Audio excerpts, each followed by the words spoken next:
What really happened between Chennedy Carter and Caitlin Clark? And why is everyone still talking about it? What started as a single moment on the court quickly turned into one of the most controversial incidents in the WNBA this season. A hard hit, a shocking reaction, and then silence. Fans were divided instantly. Some called it competitive intensity.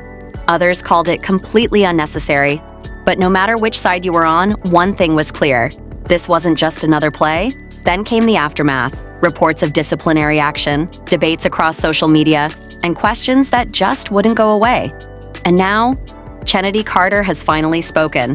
What she said is changing how people see the entire situation.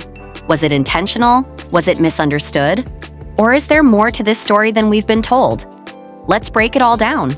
Nah, the moment didn't look like much at first. Just another possession, another game, another physical play in a league where intensity is part of the identity. But within seconds, everything changed. When Chennedy Carter made contact with Caitlin Clark, it wasn't just the physicality that caught attention. It was the timing, the nature of the hit, and the reaction that followed. Because this wasn't a standard defensive play. There was no clear attempt at the ball, no obvious basketball move, just contact. And that's what made people pause. At first, the broadcast replayed the moment like any other controversial play. Analysts began breaking it down. Commentators offered immediate reactions. But as the clip started spreading online, the conversation escalated quickly. Because in today's world, a moment like that doesn't stay inside the arena. It goes global. Within minutes, clips of the incident were everywhere. Social media platforms exploded with opinions, slow-motion replays, and heated debates. Some fans saw it as part of the game, a physical league, a competitive environment, emotions running high. Others saw something different, something more deliberate, and that's where the divide began. On one side, there were people defending Carter. They argued that basketball is a physical sport, especially at the professional level, that players push boundaries. That intensity sometimes crosses the line, but it's still part of competition. On the other side, critics were far less forgiving. They questioned the intent behind the play. They pointed out the lack of a basketball move. They argued that it crossed the line from physical to unnecessary. And because Caitlin Clark is one of the most high-profile players in the league right now, the reaction was amplified even more. Every angle was analyzed. Every frame was discussed. Every opinion was debated. This wasn't just about a foul anymore, it was about respect. About how players treat each other on the court. About whether rising stars are being targeted or simply challenged. And that's what made this situation different from typical in-game incidents. Because it tapped into a larger narrative. Caitlin Clark's arrival in the league has already been surrounded by attention, pressure, and scrutiny. She's one of the most talked about players in women's basketball, and that naturally puts her in the center of everything. So when something like this happens, it doesn't stay small. It becomes a headline. Meanwhile, Chennedy Carter found herself at the center of a storm she likely didn't expect to grow this big. Because in the past, similar plays might have sparked discussion for a day, maybe two. But this was different. The combination of Clark's popularity, the nature of the play, and the speed of social media turned it into a full-blown controversy almost instantly. And once that happens, everything changes. The focus shifts from the game, to the narrative, to the questions, to the meaning behind the moment. Was it frustration? Was it strategy? Was it something personal? These are the kinds of questions that don't have easy answers, but they drive conversation. And conversation drives attention. And attention? And that's what turned this into one of the biggest talking points in the league. As the hours passed, reactions from fans turned into reactions from media. Sports shows picked up the story. Analysts began debating it on air. Former players weighed in with their perspectives. And suddenly, what started as a single play had become a national, even global, discussion.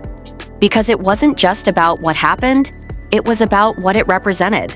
The clash between physicality and sportsmanship, between competition and control, between rising stardom and established players. And in the middle of all that, there was silence. No immediate explanation, no detailed response, just speculation.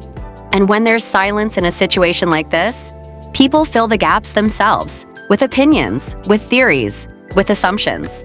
And that's exactly what happened. But everything was about to change. Because after all the noise, after all the debate, after all the attention, Chennedy Carter finally decided to speak. And what she said would shift the entire conversation. After days of silence, the pressure had reached a point where a response was no longer optional. The conversation wasn't slowing down. If anything, it was getting louder. Every hour that passed without a statement added more speculation, more theories, and more division among fans. And then finally, Chennedy Carter spoke, but what made her response so impactful wasn't just what she said. It was how she said it. There was no dramatic apology, no long explanation, no emotional breakdown. Instead, her response was short, direct, controlled, and that immediately caught attention. Because in situations like this, people expect either a full denial or a full apology. But Carter chose a different route. She didn't fully accept blame, but she didn't completely dismiss the situation either. That middle ground, it made things even more interesting.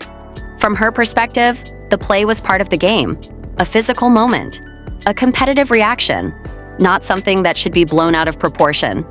And for some fans, that explanation made sense. Basketball is intense. Emotions run high. Players react in real time. Not every action is calculated. Sometimes it's instinct. But for others, that response wasn't enough. Because the controversy wasn't just about physicality anymore, it was about intent. And Carter's statement didn't fully address that, which meant the debate continued. But now, it had a new layer. Instead of asking what happened, people were asking how to interpret what she said. Some believed she was protecting herself, staying professional, avoiding unnecessary drama, and refusing to feed the media narrative. Others felt she was downplaying the situation, avoiding accountability, and not fully acknowledging the impact of the moment. And once again, the audience split. Meanwhile, Caitlin Clark remained relatively quiet. No major public reaction, no direct response targeting Carter, and that silence created an interesting contrast. Because now you had two completely different approaches. One player speaking briefly and firmly, the other choosing not to engage publicly. And that contrast shaped how fans viewed both sides. Some praised Clark's restraint, seeing it as focus and professionalism. Others wanted more, a response. A reaction, something that addressed the situation directly. But regardless of opinion, one thing was clear. The story wasn't just about the incident anymore, it was about how both players handled it. And that's where the role of the WNBA became critical. Because when situations like this escalate, the league is expected to step in, to provide clarity, to enforce standards, to maintain balance between competitiveness and player safety. And they did. Reports began circulating about disciplinary action, not just as punishment, but as a statement, a message about where the line is drawn. Because every league has a responsibility to protect its players while still preserving the intensity of the game. Too much control, and the game loses its edge. Too little control, and situations like this can spiral. So the response had to be measured. And once it came, it added another dimension to the story. Now, it wasn't just about Carter and Clark. It was about the league's stance. Was the punishment justified? Was it too harsh? Was it too lenient? Different fans had different answers. And once again, debate took over, but here's what made this moment even bigger than it seemed. It tapped into something deeper within the sport, a tension that had already been building. The arrival of a high-profile rookie like Caitlin Clark had already changed the energy of the league. More attention, more scrutiny, more expectations. And with that comes something else. Resistance. Not necessarily personal, but competitive. Because when a new player enters with massive attention, it naturally shifts dynamics. Veteran players feel it. Teams feel it. The entire league adjusts. And sometimes, that adjustment isn't smooth. Sometimes it shows up in moments like this. Moments where competition crosses into controversy. Moments where intensity becomes the headline. And moments where one play represents something bigger than itself. That's exactly what happened here. Because whether intentional or not, the incident became symbolic. Symbolic of the clash between new stars and established players. Between hype and reality. Between perception and competition. And that's why it resonated so strongly. Because it wasn't just about one hit, it was about what that hit meant to different people. And even after Carter's response, that meaning wasn't fully agreed upon. But one thing had changed. The silence was broken. And once that happens, the story enters a new phase. Because now, it's no longer about guessing what players are thinking, it's about analyzing what they've already said and what comes next. Because in situations like this, one response is never the end. It's just the beginning of the next chapter. Once Chennedy Carter broke her silence, the reaction didn't slow down. It intensified. Because now, people weren't just reacting to the incident, they were reacting to her response. And in today's sports world, how you respond can be just as important as what actually happened. Almost immediately, analysts, former players, and media personalities began breaking down her statement. Every word, every tone, every implication. Some praised her for staying composed.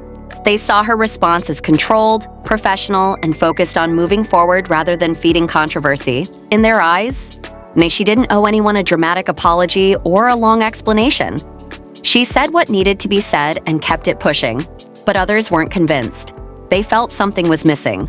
Not necessarily an apology, but accountability. Because again, this situation wasn't just about a foul, it was about intent and perception. And Carter's response, while calm, didn't fully resolve that question. So the debate continued. But now, it had evolved into something even bigger, because the focus began shifting beyond just Carter and Clark to the culture of the league itself. People started asking deeper questions. Is the WNBA becoming more physical? Are star players being targeted more than others? Is this just competition or something more? And these questions didn't come out of nowhere. They were building over time. Now, Caitlin Clark's arrival had already created a unique dynamic within the league. She came in with massive attention, huge expectations, and a level of visibility that very few rookies have ever experienced.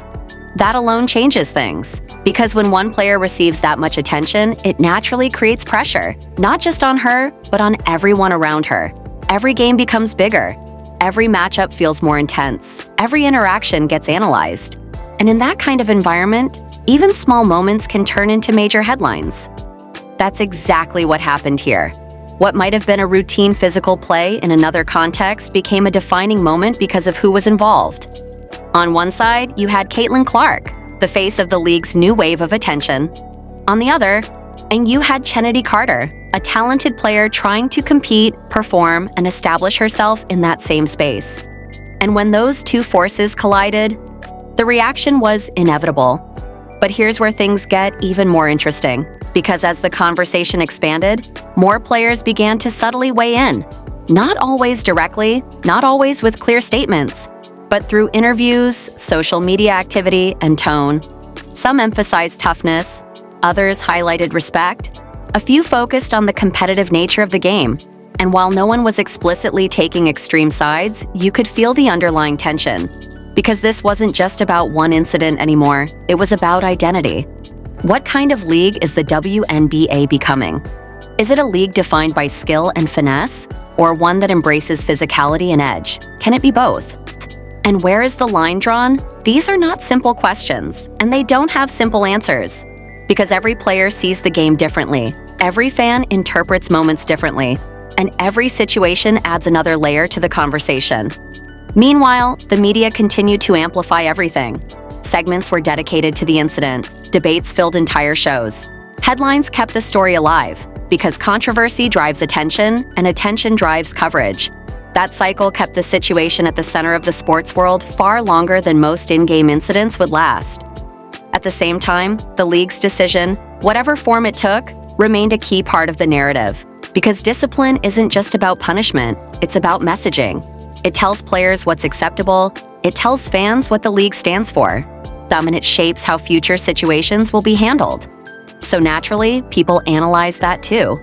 Was the response strong enough to discourage similar actions? Or was it too strict, potentially limiting the physical nature of the game? Once again, no clear consensus, but that's what makes moments like this so impactful. They don't just create answers, they create ongoing conversations. And those conversations influence how the game evolves. Meanwhile, Caitlin Clark continued to do what she does best: play. Game after game, she stayed focused on basketball. And that in itself became part of the narrative. Because while the world debated, she performed. While headlines circulated, she delivered. And that consistency reinforced why she was at the center of attention in the first place. But even with that focus, the shadow of the controversy didn't disappear completely. Because moments like this leave a mark. They shape rivalries, they influence perceptions, they create storylines that last beyond a single game. And that's exactly what was happening now. The Carter versus Clark situation had become more than an incident. It had become a storyline, one that fans would remember, one that media would revisit, and one that could resurface in future matchups. Because in sports, history matters. And when two players are connected through a controversial moment, that connection doesn't just fade away. It builds anticipation, it creates tension, it turns future games into must-watch events. And in a league that's already growing in attention, that kind of storyline is powerful, but it also comes with responsibility. Because how players handle those moments moving forward will define whether the story escalates or evolves. And that's where things are heading next. Because this situation isn't just about what already happened, it's about what happens when these two paths cross again. At this point, the situation had officially moved beyond a single incident. It had become a storyline. And in sports, storylines have power. They shape how games are watched. They influence how players are perceived. And sometimes, they define entire seasons. That's exactly what was happening between Chennedy Carter and Caitlin Clark, because now every future matchup between them carried something extra. Not just competition, but history. Fans weren't just watching for scores anymore. They were watching for moments, for interactions, for any sign that the tension from that original incident was still there. And that kind of attention changes everything. It changes how games feel. It changes how players are covered. It even changes how teams prepare. Because when a matchup becomes a headline, it's no longer just another game on the schedule. It becomes an event. And events bring pressure. Pressure on Carter, pressure on Clark, pressure on both teams to handle the spotlight. But here's where it gets even more interesting. Because pressure doesn't affect everyone the same way. Some players rise under it. They thrive in high-attention situations. They embrace the spotlight. They use it as fuel. Others feel it differently. They become more cautious, more controlled, more aware of every move they make. And in this situation, then both players were now operating under that kind of microscope. Every action mattered. Every reaction mattered even more. Because one wrong move, and the entire conversation could explode again. That's the reality of modern sports. Moments don't just happen. They get replayed, analyzed, and remembered. And when there's history involved, those moments carry even more weight. At the same time, teams had to manage this carefully, because while rivalry can be good for the league, uncontrolled tension can be risky. Coaches, staff, and organizations all play a role in setting the tone. They emphasize discipline. They reinforce focus. They remind players that the goal is still the game, not the narrative. But that's easier said than done. Because when thousands of fans are watching, and millions more are following online, the narrative is always there, in the background, waiting for something to happen. Meanwhile, media coverage continued to build around this storyline. Pre-game discussions highlighted the history. Post-game analysis looked for any signs of lingering tension. Every interaction between Carter and Clark was treated as significant. Because that's how narratives grow. They feed on attention. And attention was everywhere. But here's the key turning point in all of this. The focus slowly started shifting from the incident itself to how both players were responding over time. Because in sports, initial reactions matter, but long-term behavior matters more. How do players carry themselves after controversy? Do they escalate it? Do they ignore it? Do they grow from it? These are the things that define reputations. And both Carter and Clark were now in that phase. The phase where perception begins to settle. For Carter, this was about control.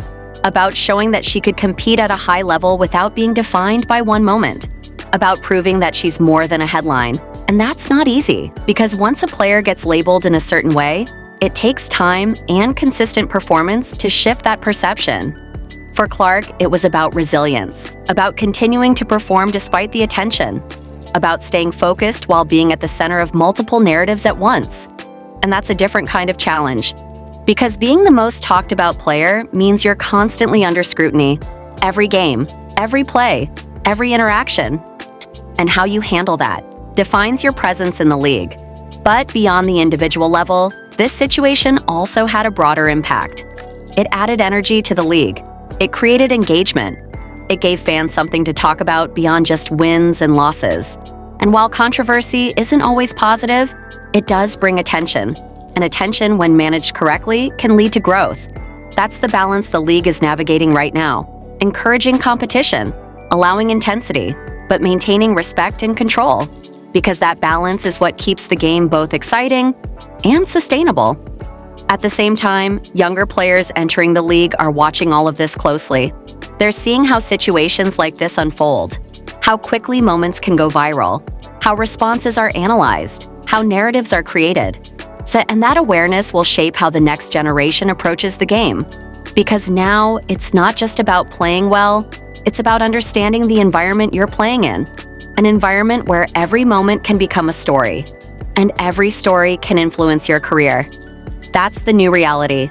And this incident, as controversial as it was, became a clear example of that reality in action. But even now, the story still isn't fully over. Because while the intensity has settled, the memory remains. And in sports, memories don't disappear. They build, they resurface. And sometimes, they lead to even bigger moments down the line. Because the next time these two players meet on the court, it won't just be another game. It will be a continuation of a story that everyone is already watching. As the intensity of the situation began to settle, something interesting started to happen. The focus shifted from reaction to reflection. Because once the immediate emotions fade, people start asking deeper questions. Not just about what happened, but about what it means moving forward. And in this case, the implications were bigger than just one incident between Chennedy Carter and Caitlin Clark. This moment had opened the door to a much larger conversation about the future of the WNBA. Because now, people weren't just talking about a foul, they were talking about identity. What kind of league is this becoming? Is it evolving into a more physical, intense environment where players push each other to the limit? Or is there a need to redefine boundaries to ensure player safety and maintain a certain standard of sportsmanship? These are not simple questions, and they don't have simple answers. Because basketball has always been a balance between toughness and control, between aggression and discipline. And every league at some point has to decide where that balance sits. Right now, the WNBA is navigating that exact moment. Because as the league grows in popularity, especially with the rise of players like Caitlin Clark, the spotlight becomes brighter. And with a brighter spotlight comes greater scrutiny. Every decision is analyzed more closely.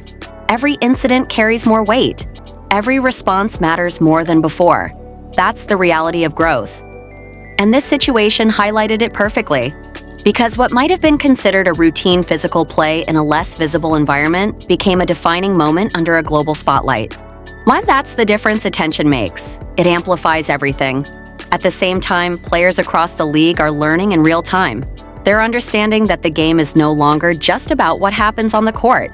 It's about how those moments are perceived, how they're shared, how they're discussed, and that changes behavior. Because when you know millions of people are watching, not just the game, but every reaction, you become more aware, more calculated, more conscious of the impact of your actions.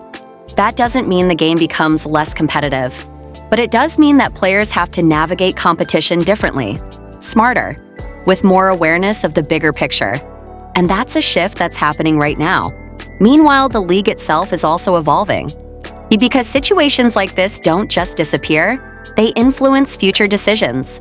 How rules are enforced, how officials handle physical plays, how discipline is applied. All of that can be shaped by moments like this. Because leagues don't operate in isolation. They respond to patterns, to feedback, to public perception. And when a situation generates this much attention, it becomes part of that feedback loop. But here's where things get even more important. Because beyond rules and reactions, there's something else at stake. Reputation. Not just for individual players, but for the league as a whole. Because as more eyes turn toward the WNBA, new fans are forming their first impressions.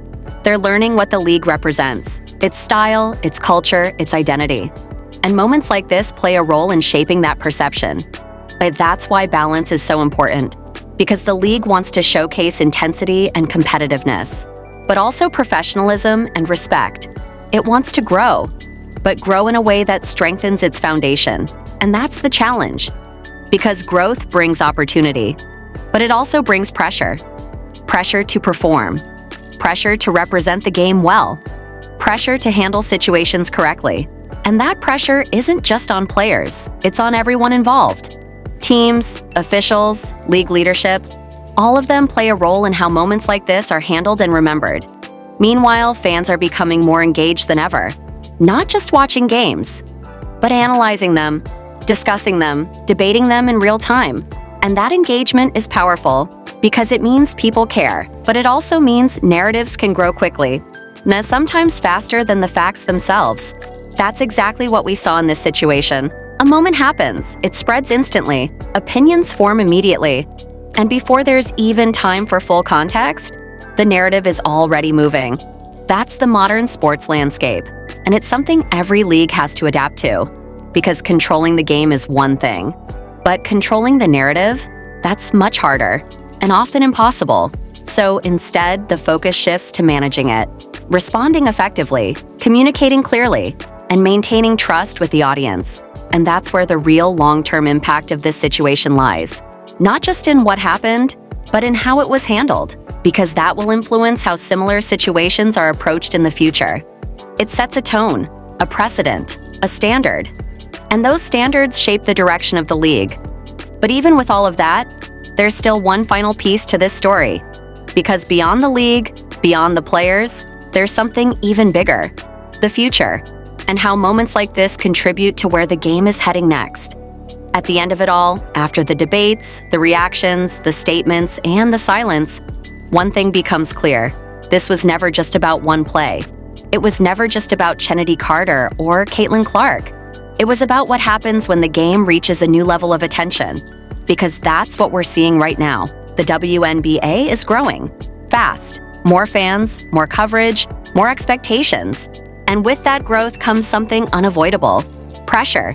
Pressure on players to perform, pressure on the league to manage moments correctly, and pressure on every situation to be handled under a global spotlight. That's the new reality. And this incident became a perfect example of it. Because years ago, something like this might have stayed within the game. A physical play, a quick reaction, then everyone moves on. But today, nothing stays contained. Everything is recorded, everything is shared, everything is analyzed. And once that process begins, a single moment can turn into a defining narrative. That's exactly what happened here. But here's the most important part. What happens after the moment matters more than the moment itself. And both players have now entered that phase. For Carter, this is about redefining perception. Because no matter how talented a player is, moments like this can stick. They can shape how fans see you, how media talks about you, and how future situations are interpreted. So now, every game becomes an opportunity to show control, to show growth, to show that one moment doesn't define an entire career. And that's not easy, because rebuilding perception takes time. It takes consistency. It takes performances that shift the narrative back to basketball. And that's the challenge ahead. For Clark, it's a different kind of challenge, because being at the center of attention means everything around you gets amplified. Every hit, every reaction, every moment, and that can be difficult to manage. Because while you're trying to focus on the game, the world is focused on everything else. But so far, her approach has been clear. Stay focused, keep playing, let performance speak, and that approach has worked. Because in the middle of all the noise, the game itself hasn't changed. Points are still scored, wins are still earned, and performances still matter most. But even beyond the players, this situation revealed something bigger about the league. It showed that the WNBA is entering a new phase. A phase where moments carry more weight, where narratives grow faster, where attention is constant. And that's a sign of growth, because leagues don't face this level of scrutiny unless people are paying attention. And right now, people are paying attention, a lot of it. But attention alone isn't enough. It has to be managed, directed, turned into something positive, and that's where the league's role becomes critical. Because moments like this can either create division, or create engagement. They can either hurt the game or help it grow. One, it all depends on how they're handled moving forward. And so far, what we've seen is a league learning in real time, adapting, responding, balancing competition with control, because that balance is everything. Too much control, and the game loses its edge.